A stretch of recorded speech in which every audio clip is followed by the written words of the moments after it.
brother, jumpa lagi di channel Ilham Azizi. Apa kabar kalian? Semoga kalian pada baik, sehat, dan banyak rezeki guys.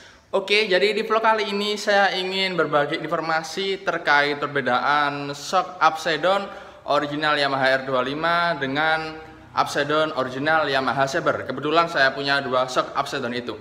Meskipun dari merek yang sama, tapi pasti ada perbedaannya. Dan nantinya di belakang itu ada kesimpulan, nantinya lebih pilih mana ya, antara shock upside down R25 atau upside down Yamaha Saber atau shock upside down aftermarket atau yang bisa disebut upside down variasi. Oke, langsung saja kita ulas guys.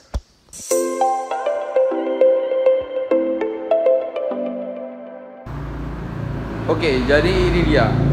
Yamaha Vixen ini memakai upside down original Yamaha R25, sedangkan yang Honda CB150R ini menggunakan upside down original Yamaha Saber. Perbedaannya yang pertama dari segi dimensinya guys. Untuk Yamaha R25, untuk tabung shocknya bagian atas ini diameternya 47 mili. Begitupun dengan Yamaha Saber juga sama, bagian atasnya ini 47 mili. Sedangkan untuk bagian bawahnya punya Yamaha Saber, bagian bawahnya ini lebih gede ya daripada yang atasnya, ini 50 mili. Sedangkan untuk yang Yamaha R25 itu 51 mm guys.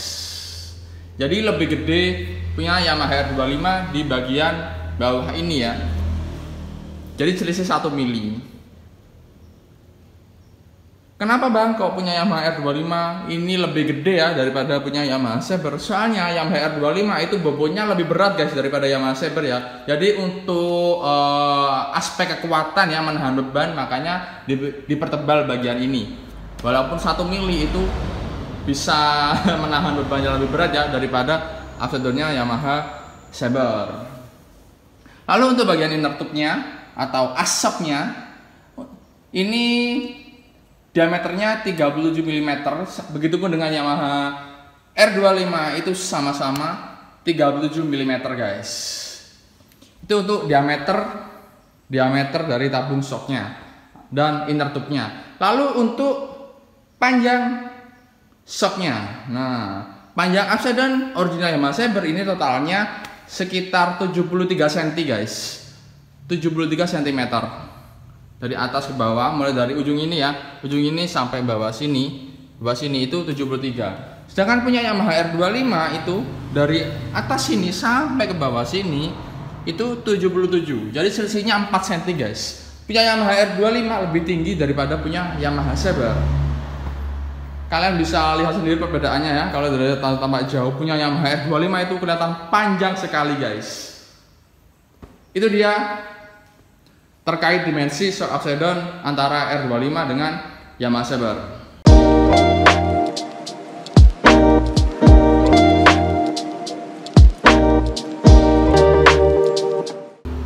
Selanjutnya terkait desain shock upside down-nya guys. Kalau punya Yamaha R25 ya, kalau kita lihat secara teliti, secara detail ya, dari atas ke bawah itu diameternya tidak sama rata. Tetapi bagian ini, bagian bawah ini menggelembung guys. Jadi melembung. Bahasa Jawa ini melembung rek, melembung. Menggelembung ya, jadi besar di tengah ini. Soalnya dari sini 47 turun ke sini 51. Jadi desainnya ini ala-ala Mugi lah ya. Jadi menggelembung di tengah gini. Kalau punya Yamaha Saber, desainnya itu walaupun dari sini 47 ke sini 50, ini kalau dilihat secara sekilas itu tidak terlalu nampak. Jadi lebih terlihat polos guys diameternya, kayak sama gitu ya dari atas ke bawah, tapi beda gitu ya. Jadi lebih mencolok punya Yamaha R25 ya untuk benjolannya atau gelembungnya gitu. Sedangkan untuk bagian bottom shocknya nih, bottom shocknya punya Yamaha Saber seperti ini guys. Jadi polos, mulus ini ya, nggak ada seninya sama sekali. Baik yang sebelah kanan juga sama, jadi polos. Beda dengan punya Yamaha R25. Ini dia, punya Yamaha R25 itu lebih kelihatan mewah, soalnya ada kembangannya gitu ya, ala-ala bottomnya Muge guys gitu. Nah bisa kalian sendiri detailnya kayak gini. Ini yang sebelah kanan. Untuk yang sebelah kiri kayak gini, mewah cuy. Nah ini ya, itu Oke, jadi perbedaannya itu dari desain antara shock Upside Down R25 dengan Yamaha Saber. Bedanya hanya di desain tabung shocknya sama bottomnya.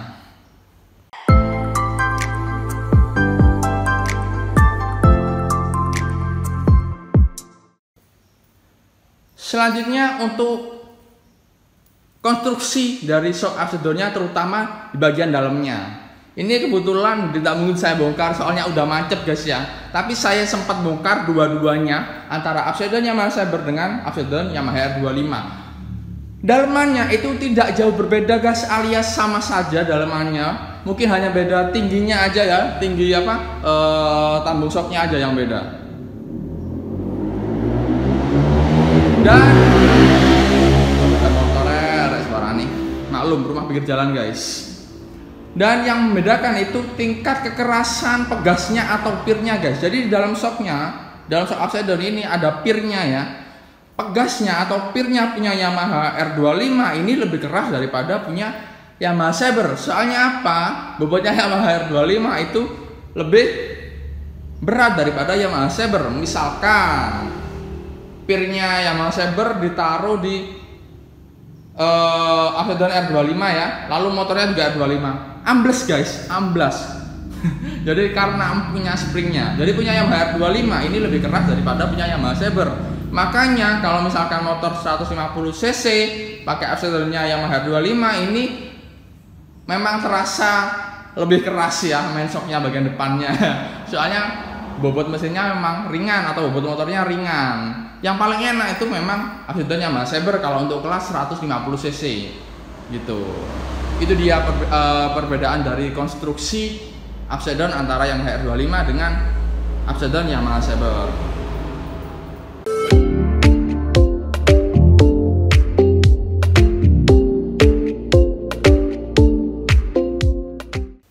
Sekarang kita bahas terkait poin plusnya antara upside down Yamaha Saber dengan upside down Yamaha R25.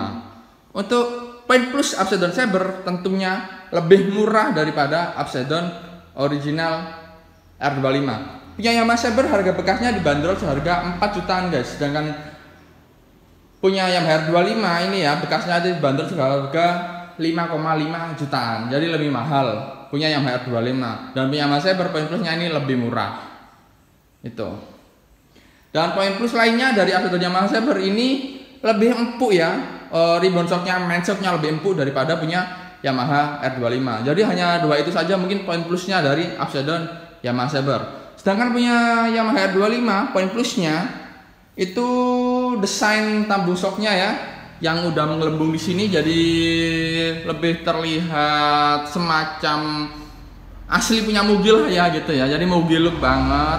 Lalu poin plus lainnya bagian bawahnya, bottomnya ini ya, udah ada kembangannya jadi gak polos, jadi lebih kelihatan mewah juga gitu ya. Dan poin plus lainnya itu lebih tinggi tentunya daripada upside down Yamaha Saber gitu ya. Jadi kalian misalkan pingin shock yang agak tinggi itu kalian tidak perlu bikin peninggi shock lagi guys. Jadi udah tinggi 4 cm itu udah cukup signifikan sekali tingginya guys. Jadi plus 4 cm lumayan tuh, lumayan tinggi. Ya itu dia poin plusnya antara upside down Yamaha R25 dengan upside down Yamaha Saber. Kalau poin negatifnya itu anggapannya berkebalikan aja lah ya antara upside down Yamaha R25 dengan upside down Yamaha Saber. Misalkan yang upside down Yamaha R25 ini lebih mahal daripada upside down Yamaha Saber gitu ya. Kalau punya Yamaha R25 ini lebih keras daripada punya Yamaha Saber. Jadi kayak gituan lah intinya.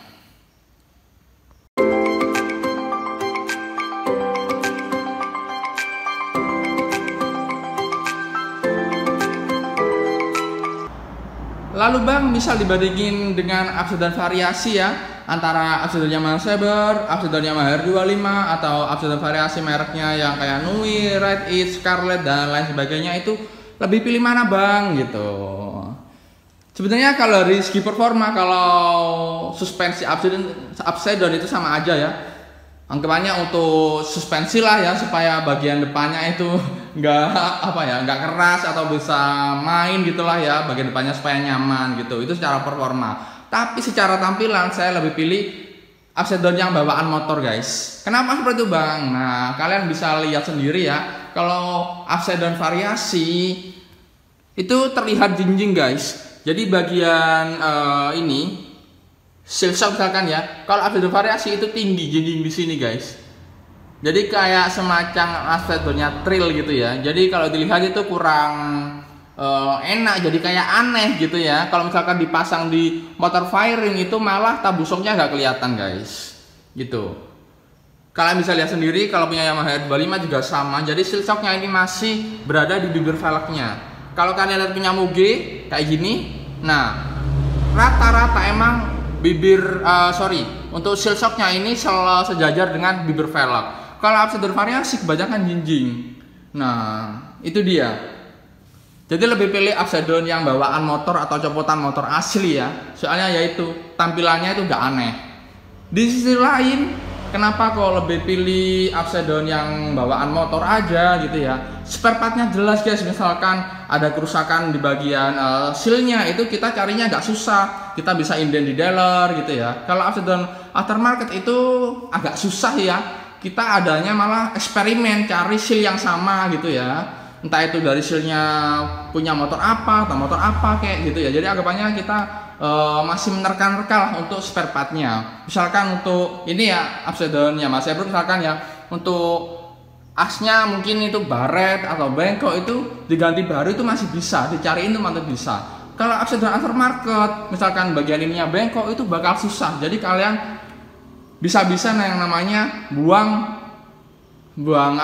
shock lah, buang uang lah gitu ya anggapannya gitu guys. Jadi itu dia alasannya kenapa kalau lebih pilih Upside Down bawaan motor daripada Upside Down variasi. Jadi jelas sekali guys ya terkait persokan Upside Down duniawi. Oke guys, jadi itu dia video terkait perbedaan antara Upside Down Yamaha R25 dengan Yamaha Saber. Dan kesimpulan terakhir, lebih pilih mana antara Upside Down bawaan motor atau Upside Down variasi. Semoga ini bisa menjadi referensi bagi kalian yang mau pasang shock Upside Down tentunya ya. Bila ada pertanyaan kalian silahkan tanya di kolom komentar dan akan saya jawab semampunya. Oke, mungkin itu saja guys video kali ini. Jika ada kurang lebihnya saya mohon maaf. Bagi yang suka ride tetap saya berada di jalan guys ya. Dan bagi yang suka mode tetap semangat berinovasi. Dan sampai jumpa di next video. Bye bye.